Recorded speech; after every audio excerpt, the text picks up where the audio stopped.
All right, welcome back, everyone. Here we are with another example for our first section here with functions. And I already have written up here our first example where we're going to look at a given function of g. Our independent variable or input is the variable t. And what we're going to do is we're going to evaluate this function at particular given values. So I have three values here that I'm going to use, two of which are just plugging in a number, and then the third being in an expression. So remember that our input into the function can be anything. We're just plugging it into the function and then simplifying the expression. So starting with 2, we'll plug 2 into our expression. So what is a good practice to do first is literally doing that substitution step first, and then doing the simplification afterwards.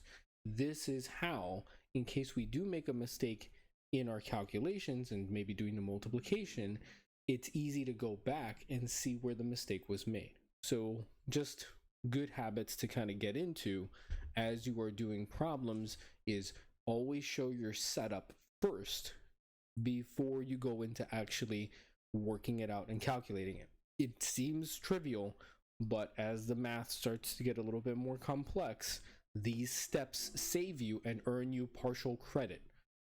All right, so now the rest of this is just a simplifying. So 3 times 2 is 6 minus 7, and then 2 squared is 4 plus 5. So we'll get a final answer of -1/9, and that would be my answer for g of 2. Now moving on to g of -5, again, I'm going to set up. So it's going to be 3 times -5 minus 7. And then we got -5 squared plus 5. So again, want to show my setup. So that would earn me already partial credit. So if I fumble moving forward, I'll still be able to scoop up some points because I showed, yeah, I know how to do functions, but if I mess up on the basic algebra of, just multiplying numbers, I'm not going to lose all the points if this were an assessment question. So now this would become -15 minus 7.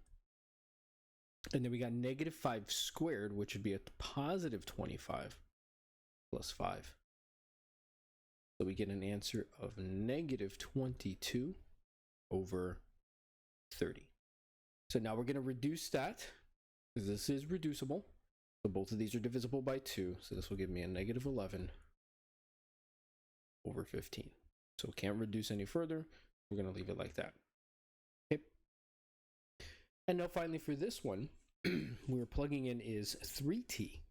So let's go ahead and do our setup. So 3 times 3t minus 7. And then we got 3t squared plus 5. Okay. So again, I showed my setup.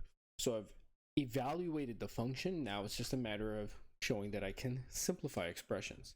So 3 times 3t is 9t minus 7. And in the bottom, 3t squared would be 9t squared plus 5. Now, we cannot simplify any further from here. So a common mistake that some people might do is look at it term by term, like, and I'll circle it here in blue. So this I can simplify with this, right? No. So this is why I like to do this first chapter in the beginning, is to kind of get our algebra practices back in shape.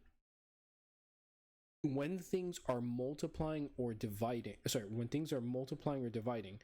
so you see between these two terms, we're not multiplying or dividing, we're adding or subtracting. So that means that these two go together. I cannot tear them apart so that I can simplify across the division. Okay, so that you cannot do.